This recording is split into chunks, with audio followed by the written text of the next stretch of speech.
Adolfo, buenas tardes desde Israel. Es un gusto. Para aquellos que no me conocen, pues soy Jusiani Festa, administradora del canal En Busca del Israel Perdido, y es un gusto compartir este espacio con ustedes. Yo quiero comentar que esta es la primera reunión que se hace como beneficio a todos aquellos que son miembros del canal y del Dr. Adolfo presente, y que vamos a estar poco a poco implementando otros beneficios que ustedes podrán tener acceso desde el chat de la comunidad, ¿ok? Les pedimos que estén muy atentos a las notificaciones del canal. Ahora el Dr. Adolfo va a explicarles cómo hacer con el tema de las preguntas que enviaron previamente. Te quiero comentar, Adolfo, que quizá puede haber alguien conectado que no envió pregunta porque pusimos el límite del 18 para que pudieras tener la oportunidad de ver las preguntas. Sin embargo, muchos se unieron al chat después de la fecha, ¿sí? Por lo cual puede haber alguien que no hizo preguntas, y vamos a dar prioridad a las preguntas que se hicieron, y al final, pues si hay alguna otra pregunta y el doctor todavía tiene tiempo para contestarla, pues así lo haremos. Si no, el próximo mes, el siguiente live, porque vamos a tener uno al mes, pues ya tendrán la oportunidad de preguntar también. ¿De acuerdo? Así que, Adolfo, bienvenido y adelante con la logística. Gracias, Jussi. Los saludo a todos ustedes aquí desde la ciudad de Herzliya, al norte de Tel Aviv. Aquí ya son pasadas las 6 de la tarde, así que aquí ya es noche. Y la verdad que me emociona la posibilidad de ahora de poder establecer este contacto en un formato diferente de otros formatos. Estoy acostumbrado a dar clases magistrales, masterclass, entrevistas, conversatorios, y ahora realmente la posibilidad de poder tener un contacto más directo con el público que gentilmente, y desde hace ya casi, en abril va a ser 2 años, que sigue este proyecto de el canal de Adolfo en busca del Israel perdido. Y cuando estábamos pensando precisamente con Jussi de cómo poder estrechar el contacto, los lazos, nos pareció que esta podía ser una buena idea. Solamente ustedes van a juzgar si realmente así es, y poderles a ustedes dar la oportunidad de hacer esas preguntas que uno querría hacerme y no lo hace.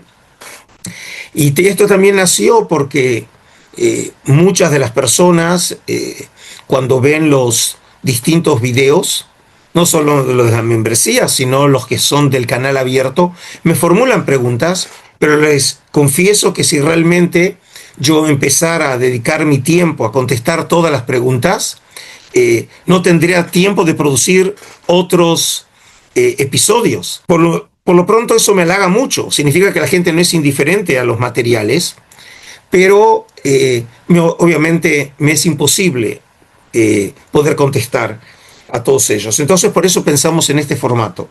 Ahora les digo lo que vamos a hacer desde el punto de vista de la dinámica. Yo recibí de manos de Jussi las preguntas de ustedes, y eso era por 2 razones. Una, no solamente para saber qué me estaban preguntando, porque yo también quería ordenar mis pensamientos, sino también organizar las respuestas de acuerdo a temas, cosa de darle un poco de coherencia y que no sea simplemente respuestas, digamos, a preguntas sin conexión. Y pude identificar algunos temas comunes, y entonces lo que voy a pedir es lo siguiente. Yo les voy a pedir ahora a las personas que hicieron sus preguntas en el orden que yo recibí y las ordené, de leer su pregunta. La cuestión es si ellos lo tienen a mano, ¿sí? Si no, yo las leo, yo simplemente para darles a ustedes la oportunidad también de escuchar la voz de ustedes. Siempre me oyen a mí y no tengo la oportunidad de oírlos a ustedes. Entonces, el primer tema, y aquí fueron 3 las preguntas que me hicieron sobre el tema. El primer tema fue el tema de la creación. Y me gustaría comenzar con la pregunta que me formuló Ana Leiva. Ana, hola. Bueno, yo creo que la pregunta que te hice, si no, no la recuerdo tal cual, pero la diferencia que hay con el calendario científico, que me olvidé de poner esa palabra, con relación al calendario judío, porque estamos en un año 5785, Sí, entonces, creo. con tu permiso, Sí, sí. yo voy a leer tu pregunta. ¿Ok, Ana? Sí. Sí, perfecto. Sí. La pregunta que me hizo Ana es, ¿a qué se debe que científicamente la edad de la Tierra es notablemente mayor en cantidad de años que el año judaico, que estamos en 5785? ¿Sí? Esa fue tu pregunta. Primero te agradezco simplemente que hayas formulado la pregunta y que te haya interesado esta iniciativa. Y yo la contestaría de la siguiente manera.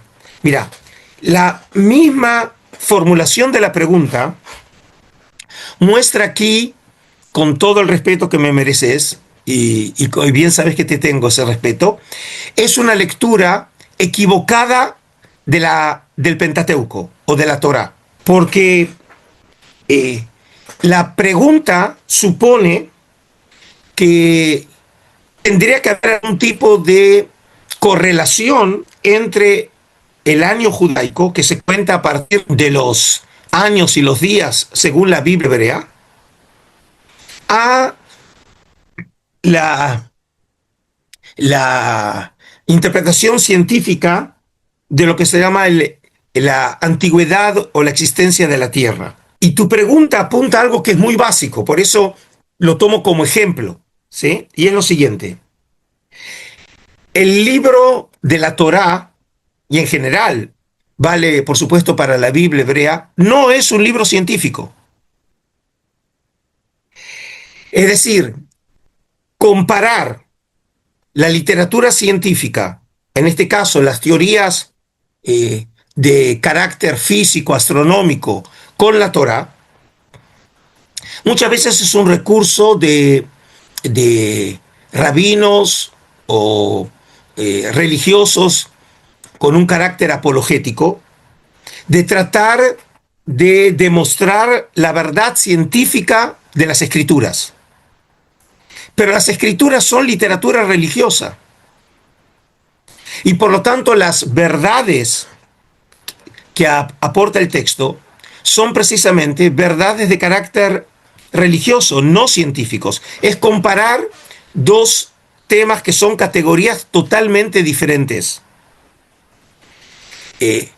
Muchas veces uno cae en la trampa, porque entonces dice, bueno, si el texto bíblico habla de un día, ¿no? Como es la duración de un día en el Pentateuco, en Génesis 1, ¿acaso está hablando del día como lo conocemos nosotros? ¿Sí? Es preguntarle al texto una pregunta que le es muy extraña. No es la primera vez en la historia que alguien pretende contestar de esta manera e interpretar los textos. Sabemos, por ejemplo, que los científicos fueron perseguidos en su momento por el hecho de contradecir lo que se creían que eran verdades bíblicas. E incluso también fueron llevados a la pira y fueron quemados aquellos que eran considerados herejes. ¿Sí? En este caso no voy a tomar ninguna actitud contra vos, Ana, así que no te preocupes. ¿Sí? Así que en ese sentido, lo que hay que entender otra vez, y eso sí es un punto importante, los textos bíblicos tienen que ser entendidos en lo que son, y lo que son literatura. Literatura de carácter religioso, y no solamente eso, sino lo vamos a ver después en otra pregunta que también voy a responder. Tenemos también que distinguir los distintos géneros literarios de los textos. Es decir, el Pentateuco en general y la Biblia hebrea en particular están conformados por unidades literarias que reflejan géneros literarios diferentes. ¿Y qué significa con esto? Que los géneros literarios tienen su misma lógica,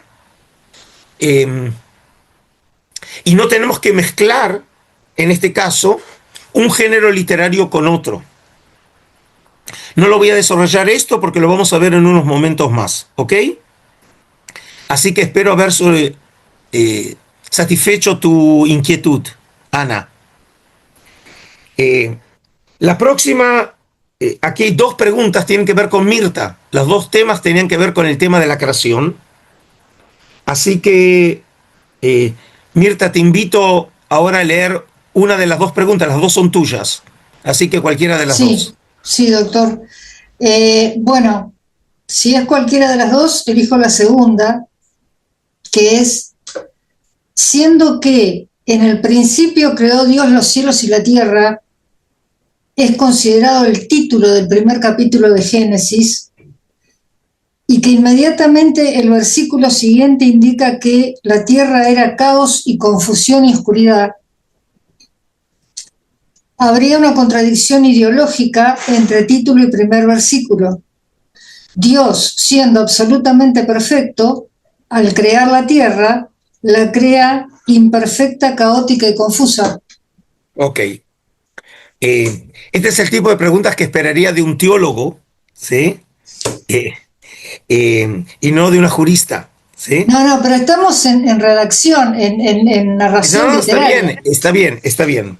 Entonces, tratemos de plantear lo siguiente. Como bien vos decís, Génesis 1:1 realmente parecería servir como el título de todo el resto del texto. Es decir, en un principio Dios creó el cielo y la tierra. De eso se trata lo que se va a leer a continuación. Y de aquí entonces que el relato mismo de la creación comienza a partir del versículo 2. ¿Sí? Y el texto, como lo dice claramente, presupone un caos primigenio. Presupone la existencia de un tipo de materia primigenia a partir del cual Dios crea el mundo. Y esa materia, como se ve, está asociada con el agua, ¿no? Sí. Ahora, este tema, el tema del agua en el comienzo de la creación, es un tema conocido en las mitologías orientales. Prueba de ello, por ejemplo, en el texto, en la epopeya de la creación babilónica, el Enuma Elish, comienza hablando de las aguas.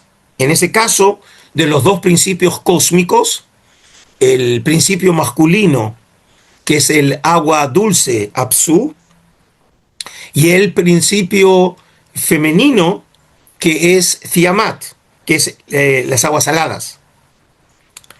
Ahora, pero tu pregunta presupone algo que el texto no dice. Y es que Dios creó esa materia con el que comienza el texto. El texto no dice eso. No. Por ejemplo, el texto bíblico no dice que Dios haya creado las aguas. Es decir, el texto presupone como que las aguas hubieran existido desde siempre. Y en este caso, podemos decir que Génesis 1:2 es un resabio, es un resto arqueológico de esos materiales míticos que son los que utiliza el autor bíblico precisamente para desarrollar sus intuiciones religiosas. Es decir, que en última instancia, la doctrina que muchas veces se presupone que existe en Génesis 1, que es la creación de la nada, en latín es creatio ex nihilo, el texto bíblico parecería desentenderse de esa doctrina. Por el contrario, el texto presupone que hay algo que ya existe. Y la pregunta es, si no fue creado, significa que existió desde siempre. Significa que desde cuándo se originó, con Dios mismo. Bueno, el texto obviamente no resuelve el problema. El texto, podríamos decir, que parte de dos axiomas. Una, que Dios existe antes de la creación del mundo. Es un axioma. Y el otro, que la materia existe, podemos agregar, desde siempre. Y es otro axioma. Y a partir de ahí, Dios comienza su acto de creación por medio de la palabra. No hay imperfección en la creación, entonces.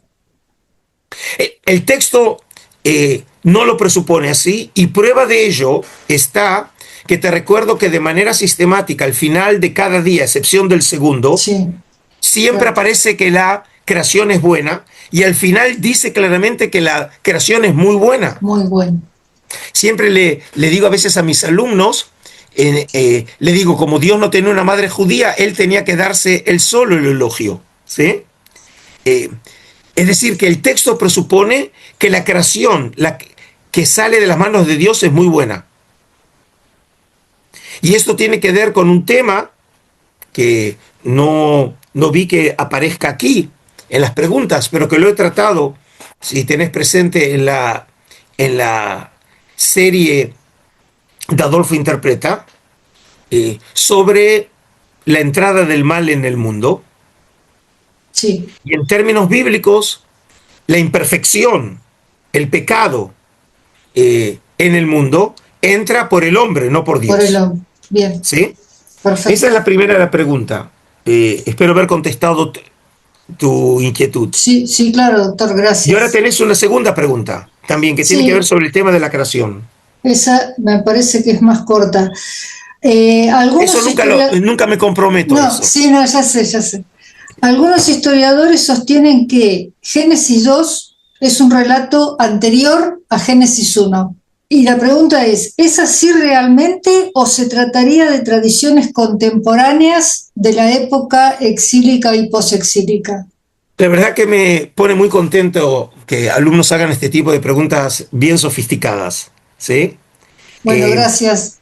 Decime, ¿por qué decís que Génesis 2 es un relato anterior a Génesis 1? ¿Por qué ese comentario? Lo he leído creo que lo he leído en los mitos hebreos. Ok, entonces mira. Creo que ahí. Bueno, voy a decir lo siguiente.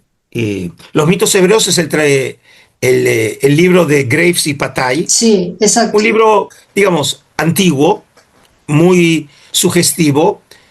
No diga antiguo porque se terminó de editar cuando yo nací, doctor.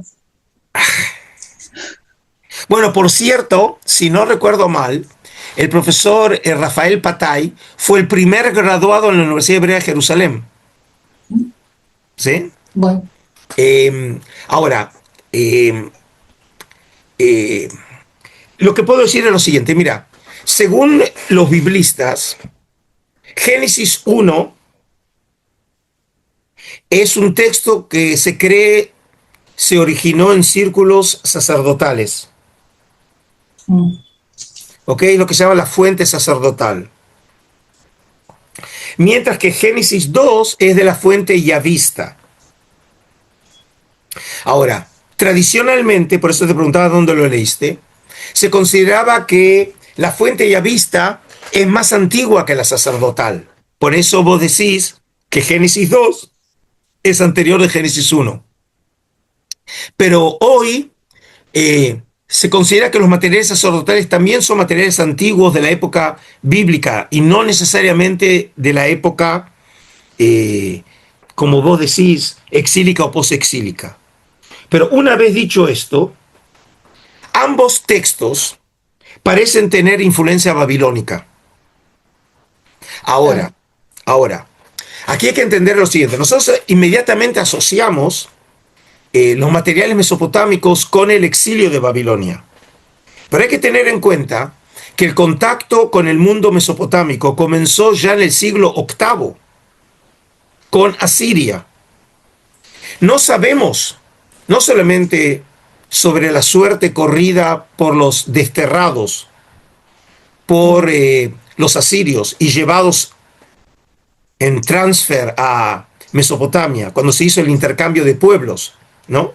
Con los cuteos que los trajeron de Mesopotamia a la tierra de Israel, sino tampoco sabemos ¿Qué pasó después de eso? Es decir, si hubo de todas maneras contacto entre los desterrados y la tierra de Israel, como por ejemplo también sucedió durante la época del exilio babilónico. Y no solamente eso, sino que probablemente también los desterrados en Mesopotamia también absorbieron materiales mesopotámicos que después también se articularon con los materiales que los judaítas, cuando fueron llegados al exilio, también fueron reunidos. Por lo tanto, no sabemos bien desde cuándo estos materiales nacieron, pero muy probablemente los materiales mismos reflejan conocimiento de tradiciones mesopotámicas. Por ejemplo, cuando se habla del término de confusión y caos, refiriéndome a la respuesta anterior, el término en hebreo es tohu vavou. Ese es el término en hebreo. Sí. Y biblistas creen que detrás de la palabra tohu se estaría oyendo un término asociado con tiamat, que otra vez asociada al agua. Y en este caso, obviamente, el tema es un tema que recuerda la epopeya del Enuma Elish. Por ejemplo, te recuerdo en el capítulo 1 de Génesis, Dios parte las aguas en dos. Y entonces habla de las aguas superiores y aguas inferiores. Esto es interesante porque el texto del Enuma Elish dice que cuando Marduk mata a Tiamat en esa teomaquía, en la lucha de dioses, también la parte en dos como si fuera una concha marina. Otra vez la misma idea, partirla en dos. Significa que parecería que detrás del texto están las imágenes, las ideas que están en la epopeya de Gilgamesh, de Enuma Elish. Obviamente, en este caso ya un libro, una versión, en este caso que ha pasado ya por el tamiz de la visión monoteísta. Y ahora, yendo a Génesis 2, en Génesis 2 tenemos todo el tema del paraíso. Y si recuerdan, en uno de los capítulos o episodios de Adolfo Responde, yo traté sobre el paraíso terrenal. No les voy a tomar examen que recuerdan o no de lo que yo hablé. Pero se acuerdan que hablé que tenemos testimonio de un lugar también de corte paradisíaco, Dilmun, sí, que estaría implicado también en el relato de Génesis 2. Es decir, no podemos establecer que haya una dependencia directa, pero sí como si hubiera un eco de esa tradición de un lugar maravilloso en donde no existe la muerte, donde no existe la enfermedad, donde no existe la vejez, como el texto sumerio que conocemos de Enki-Ninursak sobre Dilmun. Así que, en este sentido, no puedo decir que puedan ser solamente exílicas o posexílicas. Puede ser incluso los materiales hayan nacido antes en círculos israelitas, pero sin duda entre más o menos el siglo, por lo menos siglo VIII y siglo VI. ¿Sí?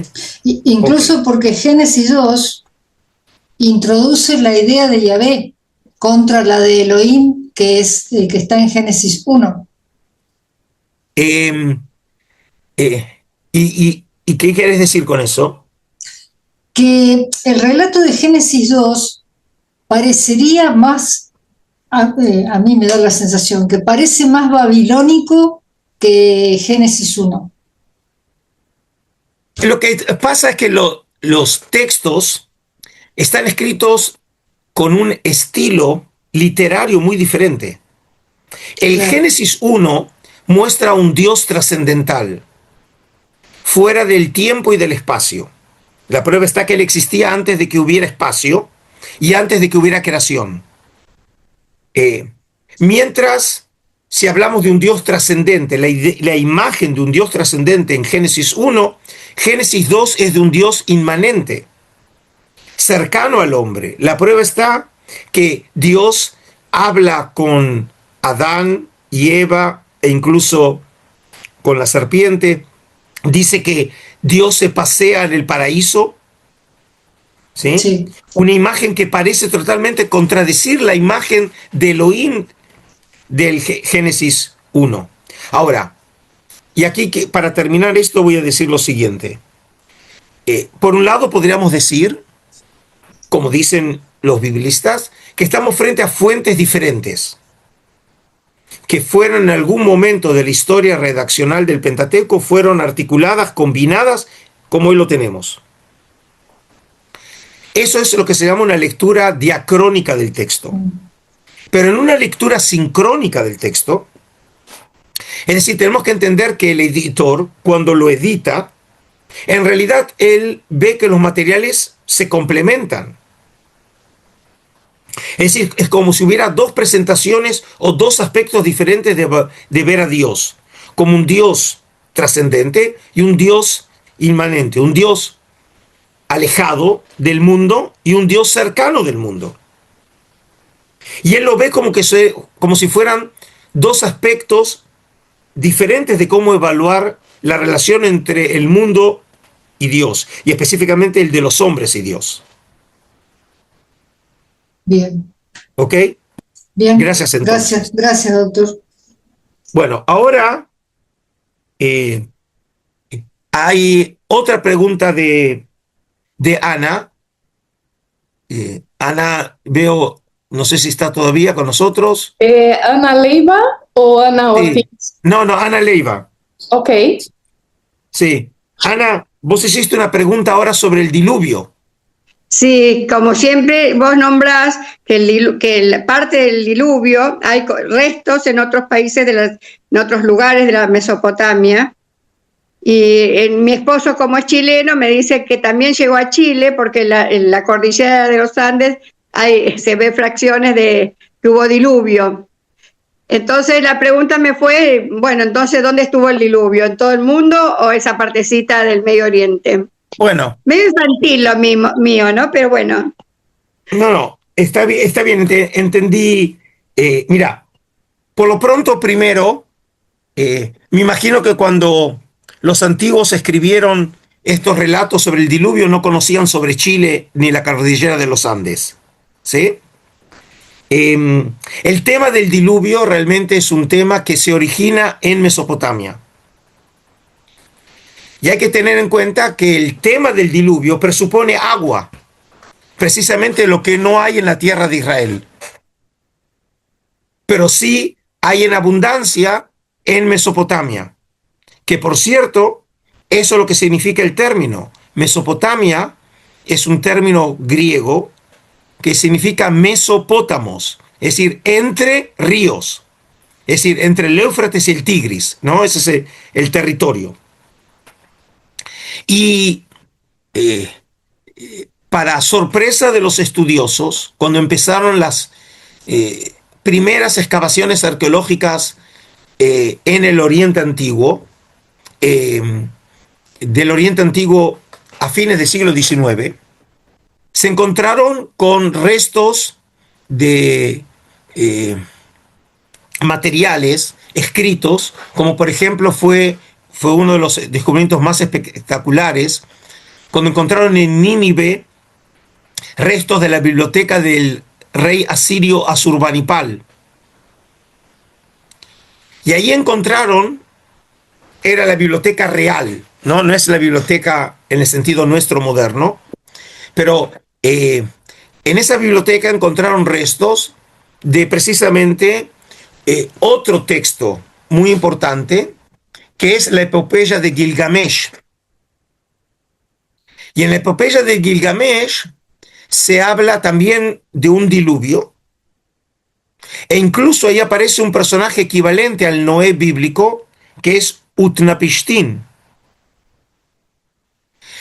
Luego se encontró, por ejemplo, materiales sumerios, que es una civilización más antigua que los babilónicos, en donde también se habla de un diluvio, y en este caso el personaje equivalente al Noé bíblico es Siusudra. este tema conmocionó tanto a la gente, y especialmente cuando el profesor Franz Delitzsch, que era un gran estudioso alemán, fin del siglo XIX, llevó a cabo una serie de conferencias que se publicaron con el nombre de Babel und Bibel, es decir, Babilonia y Biblia, ¿no? Y suena muy parecido, ¿no? Babel und Bibel, en donde él mostraba estos parecidos que, como pueden entender, conmocionó a la gente el hecho de ver que historias que obviamente desde la piedad religiosa la gente consideraba como sucedidas en la realidad, eran historias que las conocíamos en Mesopotamia, mucho más antiguas que el texto bíblico.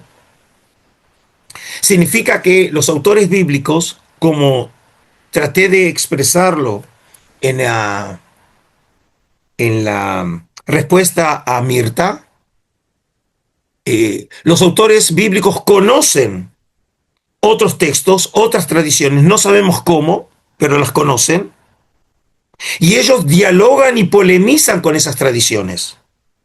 Es decir, que la literatura bíblica no nace de la imaginación de los autores bíblicos, sino que nace de esos materiales comunes con los cuales los autores bíblicos estaban en contacto, conocían esos materiales, y después lo que hicieron ellos es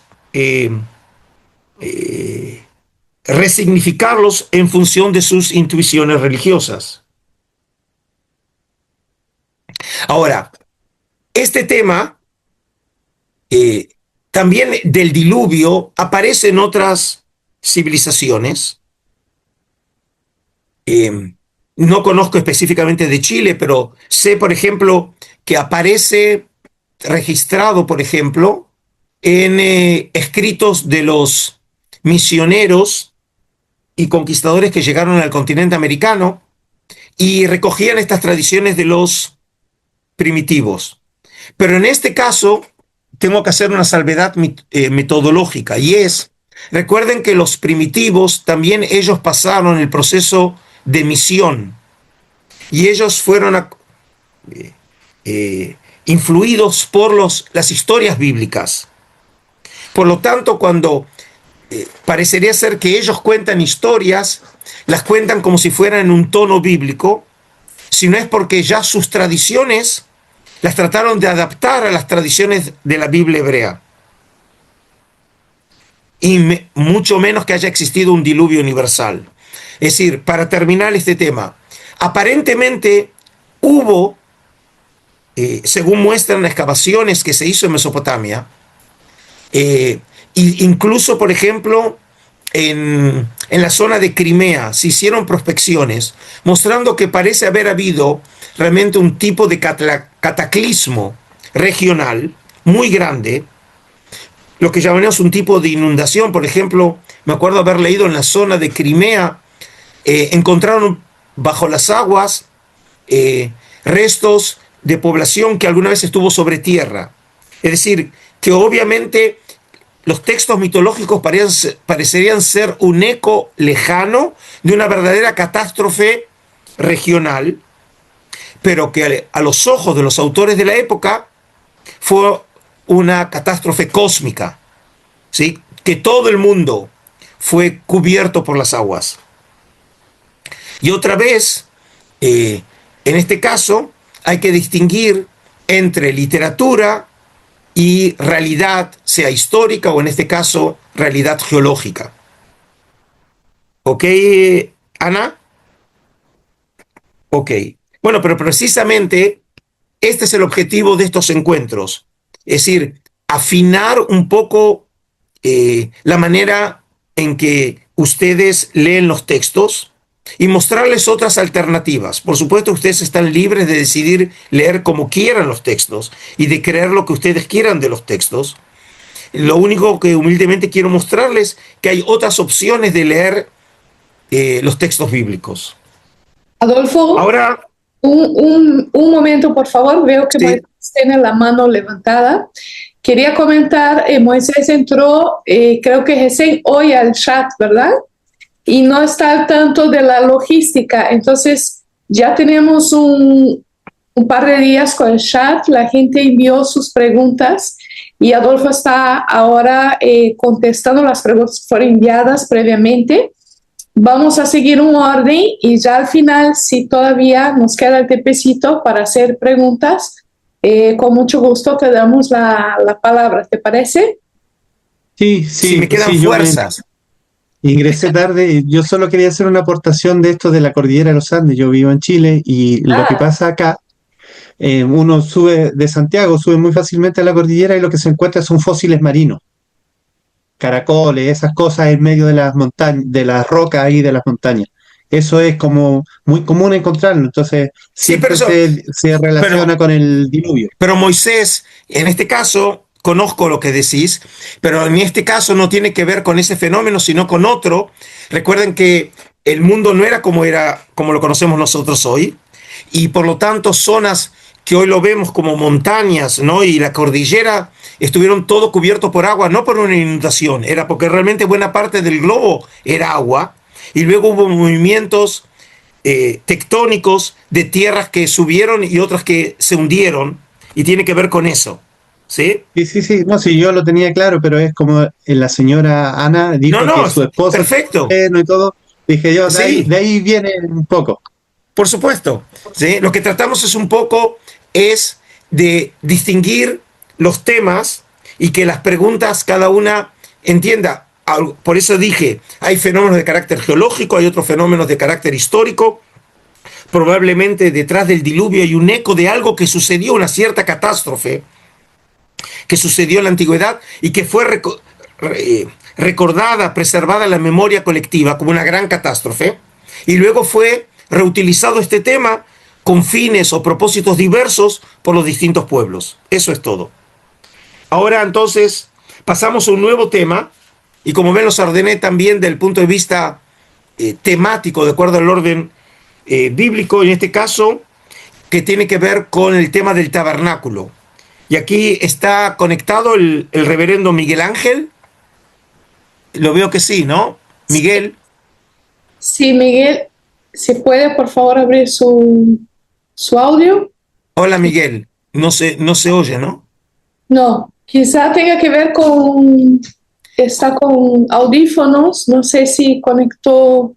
O por ahí tiene que ver con el hecho, por ahí se apaga la imagen, entonces el sonido también puede ser. Con tu permiso voy a leer la pregunta que Miguel Ángel envió. Dice, ¿por qué entre los historiadores y académicos no hay consenso en la ubicación actual del histórico monte Sinaí? Este tema es un tema que yo traté primero en mi libro del tabernáculo al templo. Fue el segundo capítulo del libro, y lo traté también, creo que fue el primer asunto que traté en el canal, fue el tema del monte Sinaí, precisamente porque alguien me lo había preguntado. Primero, no tiene que sorprendernos que no hay consenso entre los investigadores. Puedo decir que de eso vivimos, de que no haya consenso, ¿sí? Porque si hubiera realmente consenso y hay una sola idea, es aburrido, no tendrían lo que oír. Y realmente la polémica se debe a que cuando leemos los testimonios acerca del monte Sinaí en el Pentateuco, se puede evaluar la información que provee el Pentateuco sobre la localización del monte Sinaí, o como el Deuteronomio lo llama, el monte Joreb, de distinta manera. Por ejemplo, el dominico, el gran biblista Roland de Vaux, en su obra La historia antigua de Israel, una obra monumental, salud, Jussi. Él, por ejemplo, cree que realmente el monte Sinaí estaba localizado en algún lugar del sur de la península del Sinaí. Es decir, sabemos que la tradición acerca de Jebel el Musa, o el monte de Moisés, es una tradición de la época bizantina, del siglo IV de nuestra era. Y hay otras opciones, digamos, no es la única posibilidad de Jebel el Musa, pero él cree que es en alguno de los montes del sur.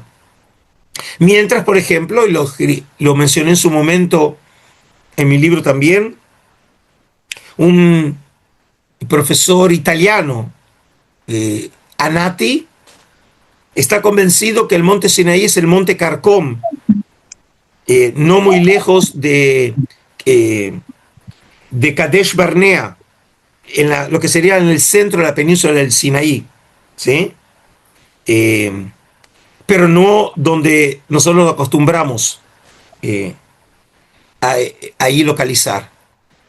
Pero yo creo que más allá de la polémica que, como dije, no recuerdo, pero creo que hay más de 20 propuestas diferentes a lo largo del tiempo. ¿Cuál es el monte Sinaí? Incluso, como saben, recientemente hay intentos de localizar el monte Sinaí en Arabia, en la península arábiga.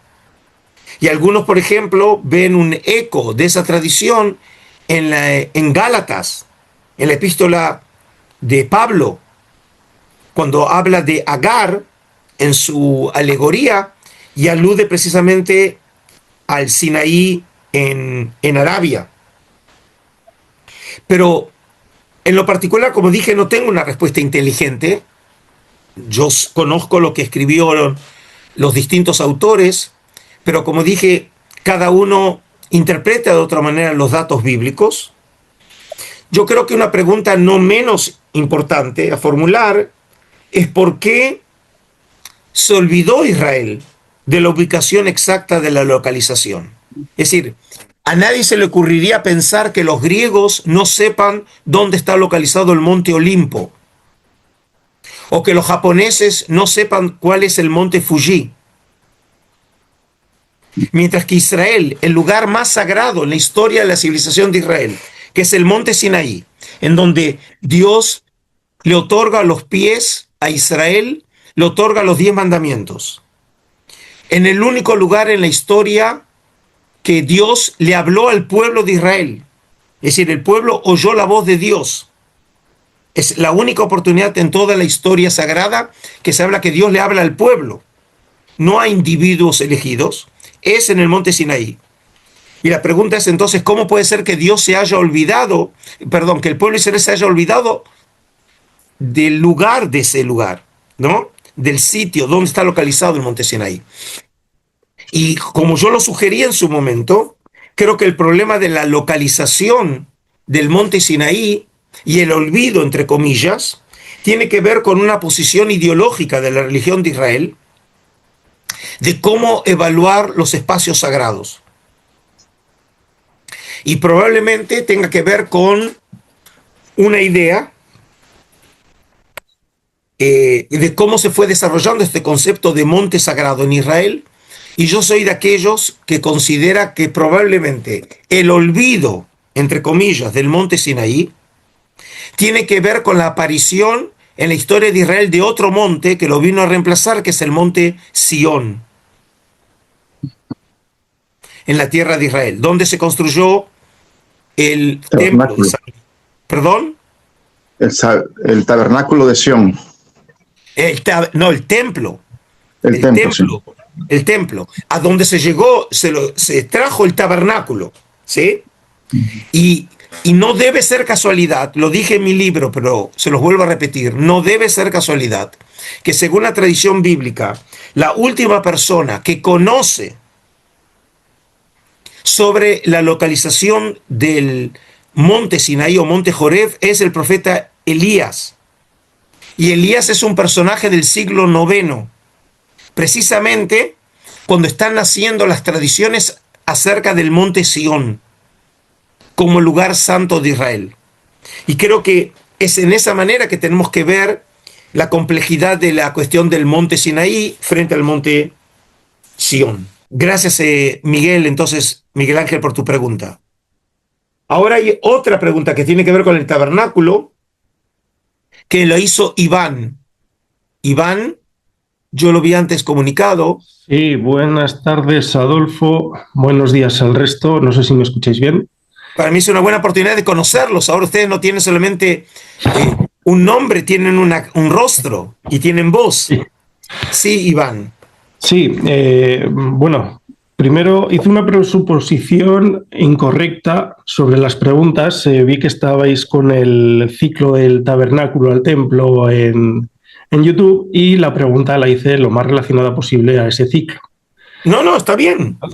Toda pregunta no tiene que ser, puede ser también todas las preguntas que ustedes querían hacer, no tiene que ser exactamente sobre cosas sí. que hayamos visto. Ahora lo veo. Sobre concretamente la parte del tabernáculo, en el peregrinar por el desierto, presuponemos que el peregrinar fue de un grupo o varios grupos, no está claro, pequeños, porque los egipcios trataban de documentar, no eran como los romanos, pero casi documentaban casi todo. Tenían al norte la Vía Maris, en medio de la península del Sinaí la Vía del Rey, o sea, que los hubieran visto. Las dimensiones del tabernáculo, que la Biblia se para mucho en ellas, y todo el material que lleva es muy grande para un grupo pequeño.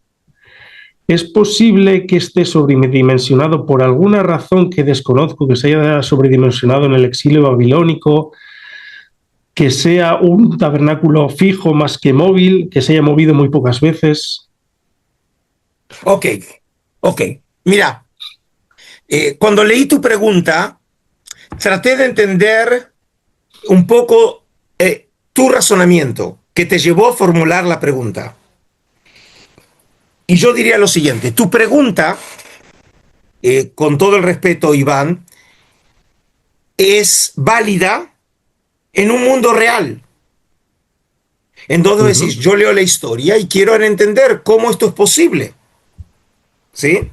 Y si se llevó a cabo, cómo lo hacían, cómo se movían. ¿Sí? Pero yo diría que esta manera de leer el texto y los relatos no hace justicia con el texto bíblico. ¿Y a qué me refiero?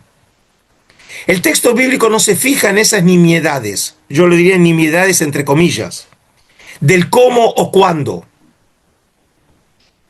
Por ejemplo, el texto dice que los levitas son los que cargan el arca, son los únicos que no pueden tocarla, pero por eso tienen las varas, ¿no? Y lo transportan.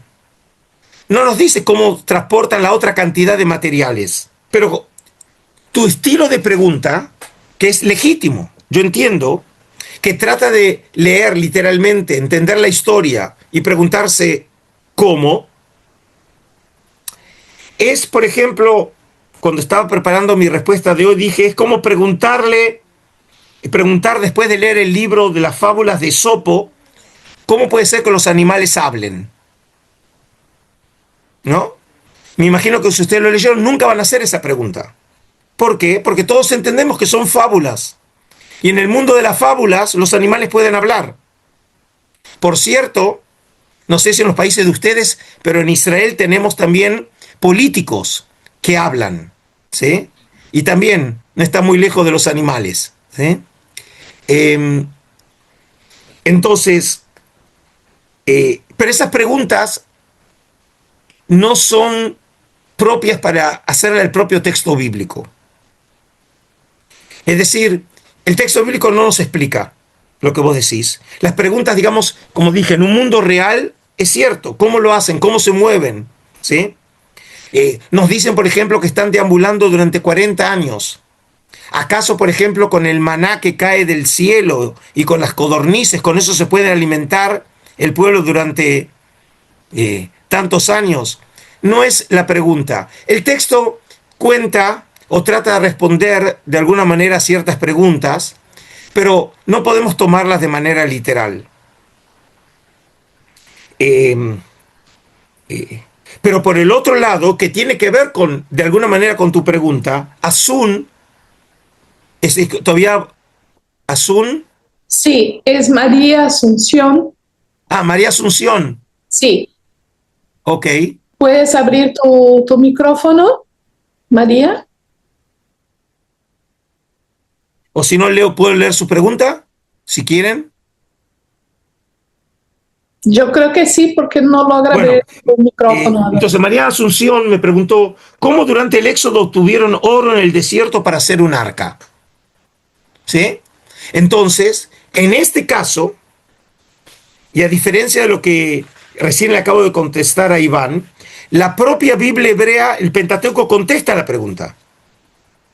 Porque es una pregunta, digamos, que se impone. Sabemos que van a construir con oro los artefactos del tabernáculo.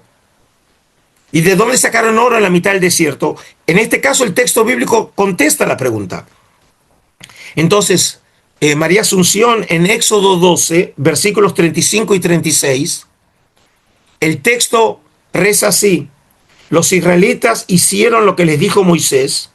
Están hablando ya un poco antes o inmediatamente antes de salir de Egipto, y pidieron a los egipcios objetos de plata, objetos de oro y vestidos.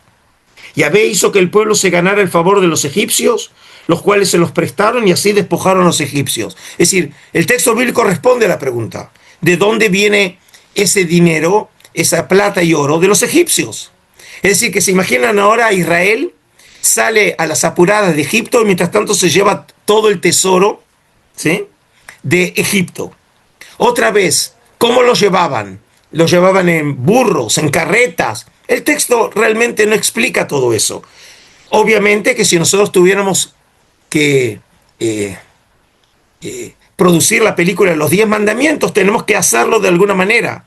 O queremos pintar las imágenes, tenemos que representarlo de alguna manera. Pero el texto bíblico en este caso, muy específicamente, se tomó el trabajo de explicar este punto. Y por cierto, y aquí les voy a dar algo para pensar. ¿Perdón? Sí, gracias por esta información. No, por favor, María Asunción. Pero ahora les voy a dar algo para pensar, y es lo siguiente. Por ahí nunca lo pensaron. Si ustedes recuerdan, nosotros tenemos una historia acerca del patriarca Abraham en Génesis 12, que en ocasión de la hambruna, cuando después de llegar de Harán a la tierra de Canaán, desciende con su esposa Sarai a Egipto, ¿sí? En la segunda mitad del capítulo 12. Es la historia donde Faraón rapta a Sarai, y después, finalmente, cuando se entera que era su esposa y no su hermana, como argumentaba Abraham y Sarai, entonces los deja ir. Y dice que los dejó salir con toda la riqueza que había hecho también Abraham en Egipto. Y si ustedes comparan el texto de Abraham en la segunda mitad de Génesis 12, ven que sería una mini versión en anticipo de lo que va a suceder después con la historia de Israel. En otras palabras, la historia de Abraham está construida según la historia que tenemos sobre la salida de Israel en Egipto, ¿sí?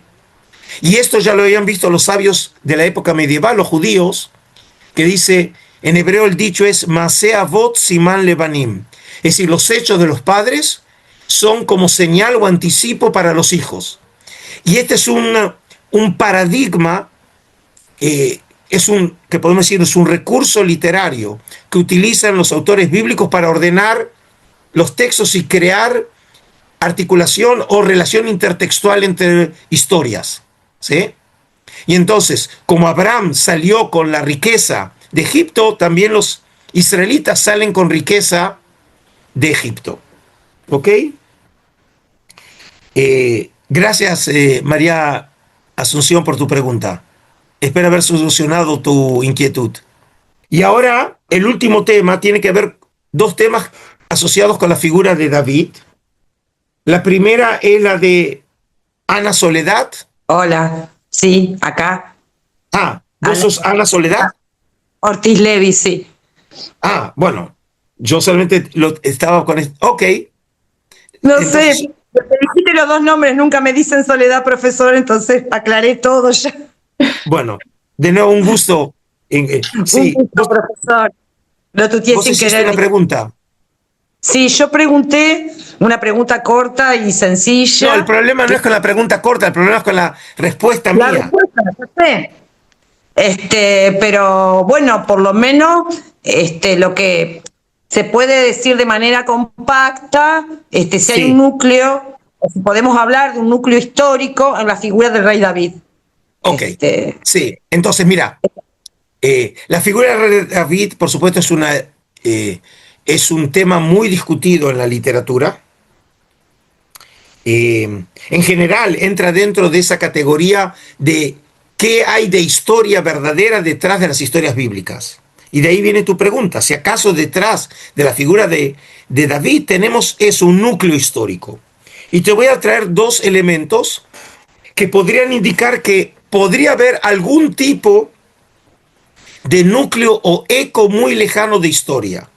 Uno, por ejemplo, lo que se cuenta acerca de David en 1 Samuel 27, en donde se cuenta que David estaba al frente de una banda, de un grupo, el cabecilla de un grupo, que ellos llevaban a cabo incursiones y matanzas al servicio de los filisteos, cosa que ya la historia nos parece bastante extraña.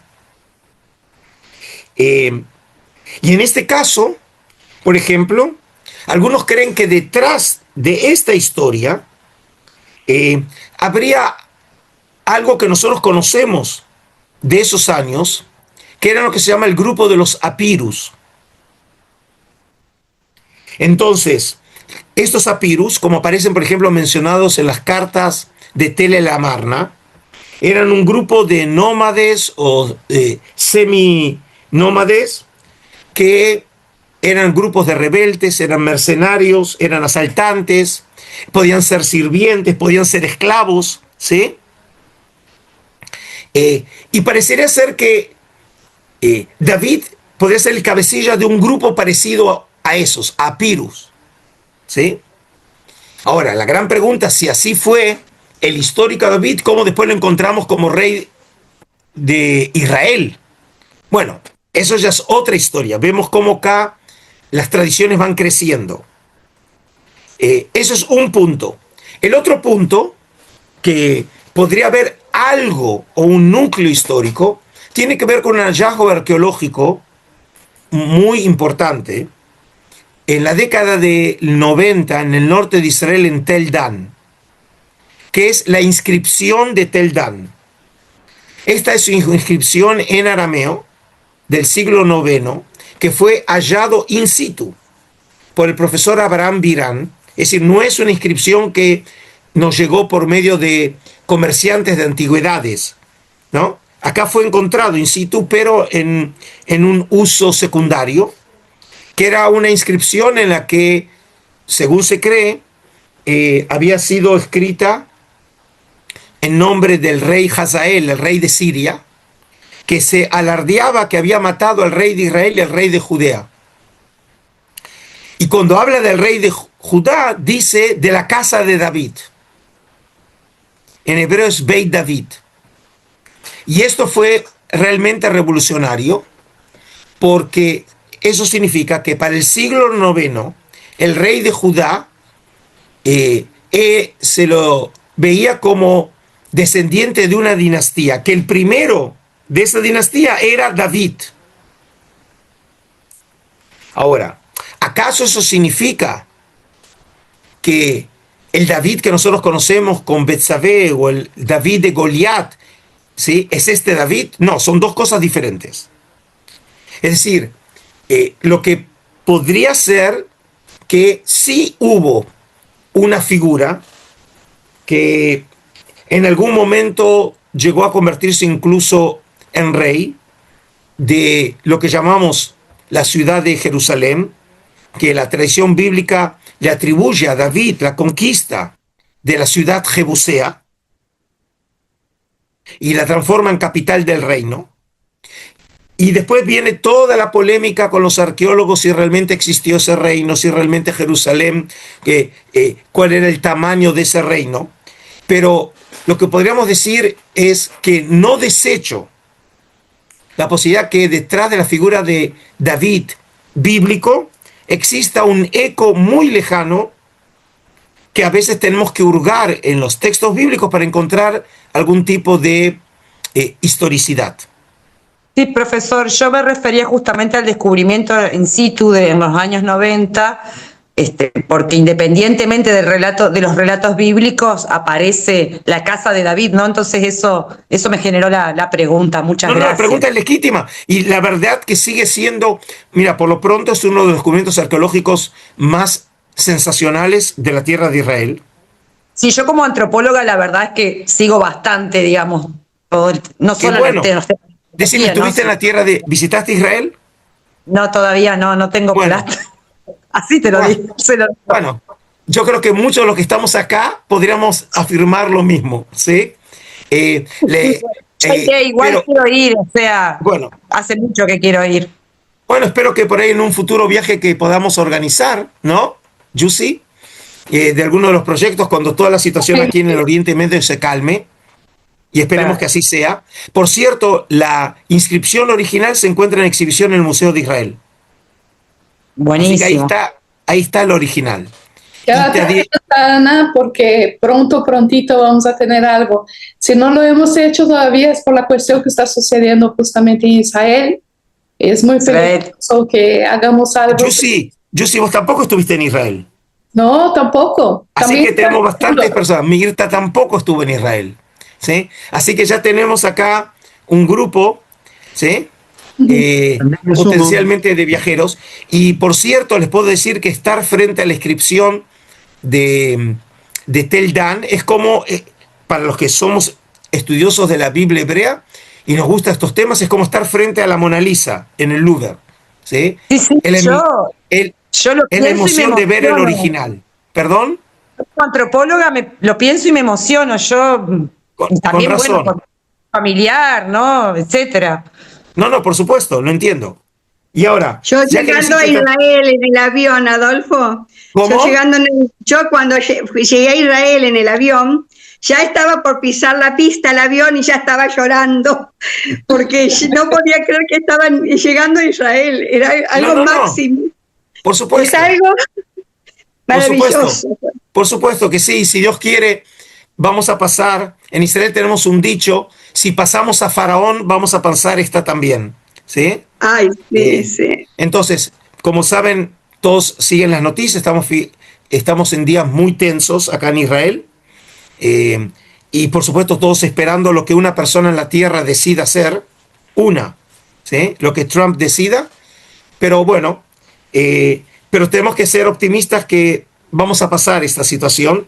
Y para terminar, por lo menos con la lista que tengo, y ya también más o menos con el tiempo que habíamos prefijado, Yusi, el reverendo Miguel Ángel hizo una pregunta también que tiene que ver con David, pero también en un sentido escatológico. Sí, el reverendo. Sí, espero que ahora pueda escucharme, doctor. Ahora está bien, ahora se lo oye bien, sí. Doctor, es un privilegio para mí poder participar de este encuentro. Y no puedo dejar de decirle que le doy gracias a Dios por su vida y su ministerio y por toda la contribución que usted está haciendo a la visión del reino, a la vida y al compromiso de la iglesia. Y sí, efectivamente, cuando miré la oportunidad de estar en este encuentro, pensé en dos preguntas. Una que ya usted contestó sobre el monte Sinaí y la otra acerca de la relación histórica, teológica y también profética del Mesías, hijo de José, y el Mesías, hijo de David, que cruza de manera lineal, diría yo, parte de la historia de la salvación, y agradeceré su respuesta y muchas bendiciones. Bueno, gracias, reverendo. Mi trabajo realmente es el trabajo desde la historia, desde la academia, ¿sí? No tengo ningún propósito, digamos, en este caso, de promover creencias de unos contra las creencias de otros, ¿sí? Es un trabajo humilde que trato de enriquecer el discurso y los conocimientos de ustedes. Y específicamente sobre la pregunta, tengo que aclarar lo siguiente. Estos dos conceptos tienen que ser vistos desde un punto de vista cronológico. ¿Qué significa? Su pregunta supone que tenemos que verlos a los dos como si fueran dos opciones simultáneas de la fe de Israel, y no es así. El concepto de Mesías de David, es decir, un Mesías de origen davídico, es un tema bíblico.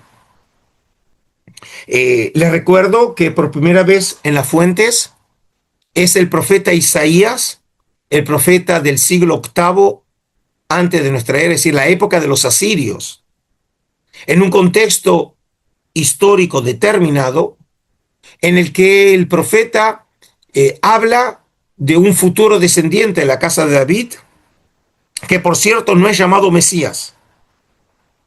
El término Mesías, Mashiach en hebreo, aparece obviamente en los textos bíblicos para hablar del ungido, sea un rey o sea un sacerdote o incluso un profeta, pero no para llamar al Salvador escatológico. No se lo llama todavía ungido. Eso va a ser más tardío el concepto, en la época intertestamentaria.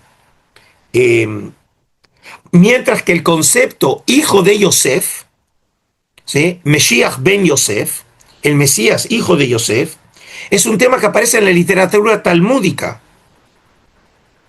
Siglos, ¿sí?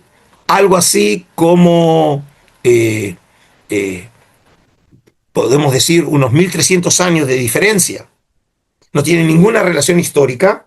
Aparece en el Talmud de Babilonia, específicamente en el Tratado de Sukkot, en la página 52a, ¿sí? Si quiere buscarlo, ¿sí? Pero en la tradición talmúdica se dice que es un Mesías que habrá de ser precursor del Mesías davídico y que va a morir antes.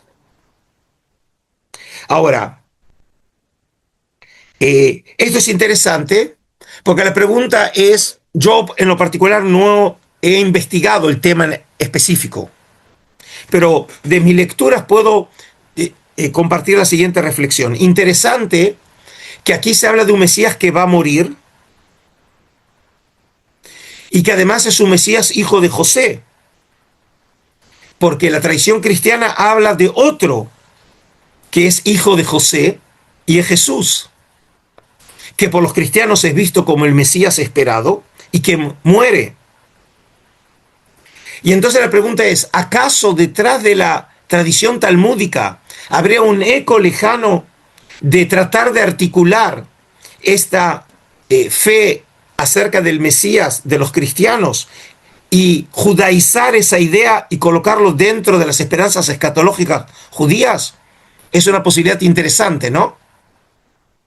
Lo que nos muestra que siempre nosotros, siempre los vemos judíos y cristianos, cuando hablamos del mundo antiguo, en claro antagonismo, ¿no? Pero lo increíble es que muchas veces vemos que tradiciones de un lado pasan al otro lado. Es decir, obviamente cristianos por el mismo origen judío de los cristianos, adoptaron literatura, temas, creencias, prácticas de los judíos. Pero no es menos relevante el hecho de saber que también judíos tomaron temas de los cristianos.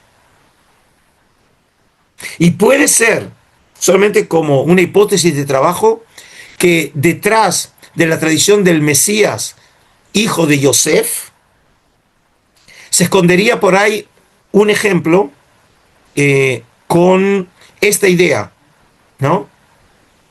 De que judíos tratan de articular ideas de los cristianos e incorporarlos dentro de su teología. Eso es lo que puedo humildemente aportar sobre el tema, don Miguel. Muchas gracias. Gracias a usted por... y lo que le digo, lo invito no solamente a usted, que también promueva, y todos ustedes, como dije también, este canal, incluso la opción que ha nacido ahora de estos encuentros, y para nosotros hoy fue un poco el ensayo para futuros encuentros entre los feligreses de la iglesia, del templo, ¿sí? Que se incorporen a este tipo de proyectos porque la idea es seguir creciendo. ¿Ok? Bueno, entonces, Yusi, Vamos a creo que me gané el pan, ¿no? Ya, hoy. Los que no tuvieron oportunidad de hacer preguntas porque entraron tarde al chat, les voy a pedir que guarden sus preguntas para la siguiente reunión. Vamos a tratar con Adolfo de organizar un calendario para anunciarles con tiempo de anticipación las fechas que vamos a estarnos reuniendo. Es una vez al mes. Y prontito les mando novedades también en el chat de la comunidad para que sepan qué es lo que vamos a estar regalándoles, compartiéndoles de forma como beneficio por ser miembros del canal. En primer lugar, quiero agradecer, Adolfo, a ti por la disposición del tiempo, también a los que están, a todos los que ya están conectados. Este video se va a subir al canal de Adolfo, todos lo van a poder ver, los que están y los que no están.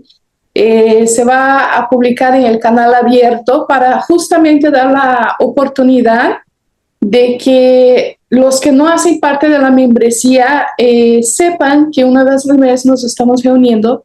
Tenemos este privilegio, ¿no?, de convivir, tomarnos un café o un mate por acá, con el doctor y tener esa cercanía como comunidad, ¿cierto? Y para cerrar, si me permites, Adolfo, voy a compartir pantalla porque los quiero invitar a todos. En primer lugar, el día lunes 9 de marzo, si quieren apuntar, a las 8 p.m.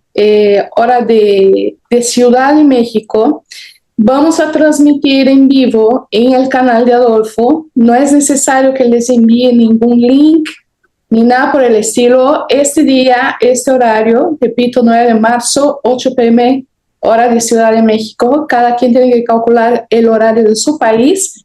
Vamos a estar reunidos para hacer el lanzamiento de una serie digital que fue grabada por una productora de Israel. Sí, aquí por acá pueden ver su nombre en hebreo. Arzaot Meakursa, es decir, conferencias desde el sillón. Desde el sillón, así es.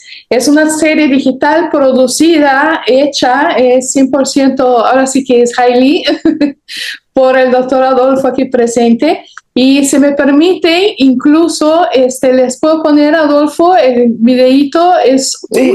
Sí. Segundos.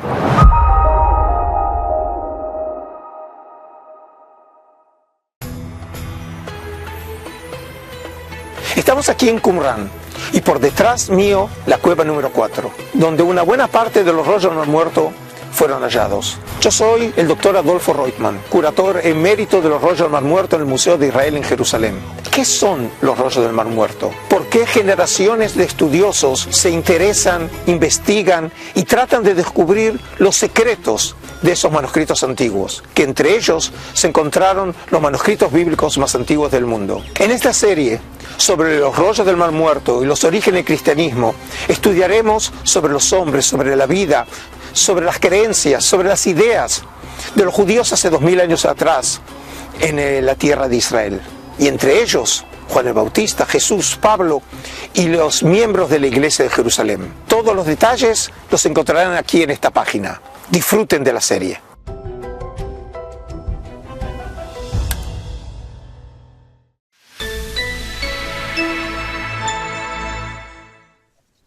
Muy bien.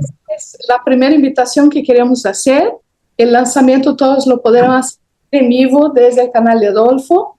También quisiéramos aprovechar la ocasión para invitarlos ahora sí, desde el Instituto Shalem tenemos este seminario intensivo híbrido, es decir, de forma presencial en la Ciudad de México el 15 de marzo de 2 a 8 p.m. en la Universidad Ort, en la colonia Roma, muy conocida en la Ciudad de México, pero también para aquellos que están en otros países o en otras ciudades lejos de la Ciudad de México que no pueden estar de forma presencial, también tenemos, como pueden ver aquí, la inscripción online. Es decir, tienen dos opciones de inscripción. En la página tienen toda la información, como pueden ver aquí. Y quisiera aprovechar, no desperdiciar más bien este espacio, ¿no es cierto, Adolfo?